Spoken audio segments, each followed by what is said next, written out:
What is up, everybody? Me, Roger here, aka at RogerFormer on the interwebs. Thanks for coming back. And today, I want to be talking about crowdsourcing. Different types of it. There's a lot of it going on. There's, Kickstarters. There's Patreons. There's the Indiegogos. There's a lot of different things to get a game or project in general out there to the general public. But let's talk about what's good, what's bad, IMO, in my opinion. Now, today, I want to be talking about Kickstarter. This is the most controversial one, next to Indiegogo. I like Kickstarter in a lot of ways. I dislike Kickstarter in a lot of ways. First things first, Kickstarter is a very good platform for indie, smaller people to make their games. Now, the big problem with this is that there's really no, as of now, they're trying to figure it out, but there's no proven way for Kickstarter to make sure that this game will come out. So I can donate $1,000 to a game, but it's not gonna, it might not be able to, there's no guarantee that it'll ever come out. You just trust, you're just doing blind trust, and I don't really like that. Now, I do think it is a really good option for a lot of developers. I think developers that use it wisely get a lot of results out of it. I think that if you're careful about what you donate to, you're going to get a lot of results out of it. I think it's just a two-way street there. I really enjoy Kickstarter for smaller projects. I want to donate if I ever have any extra money lying around. I would love to donate to some. It's just a matter of when and where.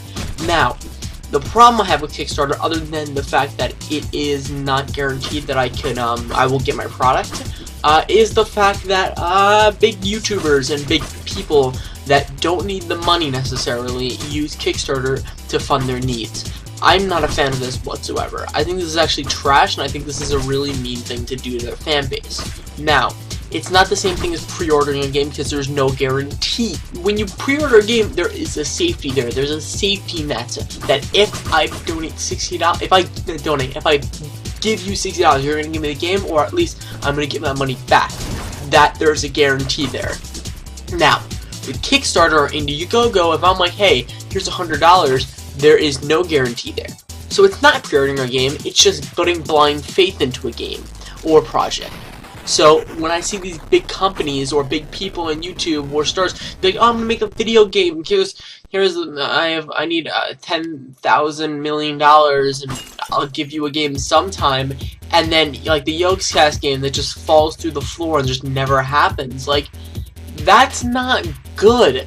That's not something that we should be priding upon or looking upon. Or even worse, I feel like, in my opinion, is people that make successful things out of their Kickstarters or Indiegogo campaigns, and they make these huge successful things. Like, whatever, I'll call it out. Freddie Wong, you know me. Freddie Wong, he makes these big YouTube stuff. He makes these things. He made Video Game High School with Indiegogo money, and the second season, which the first season was on Netflix, it's huge, million-plus views on every episode, huge. He goes right back to Indiegogo to get more money. So instead of going to an investor or someone that he could have actually gotten the money from, he instead takes money from his fan base like they're a private bank. Like, that's not good. I don't think that's not a good business model. It's something that's not, healthy. You shouldn't do that. You should only look to your fan base for money when you literally have no other options. Or if it's a good idea, like Patreon. Moving on, I think Patreon is a super cool crowdfunding source or whatever. I think crowdfunding from Patreon is super duper legit. I think it's a cool thing because you're giving money into something that if you don't see progress in the first month, or if you don't see progress with your money, then you drop out immediately. There is no guarantee. You put $10, you're like, okay, I don't think that you deserve my $10. Boom, I'm out, done. It's awesome like that. Like, you can donate as much as you want, you can take away as much as you want. That's why I like Patreon, because it's all about give and receive. I give you money, you better do something with that money, or if I don't see anything, I'm taking it away. It's all about that, and I love that. I think Kickstarter should have been that, but now that people are going back to Patreon, and maybe people are going to be using Patreon a little bit more, I like that idea a lot.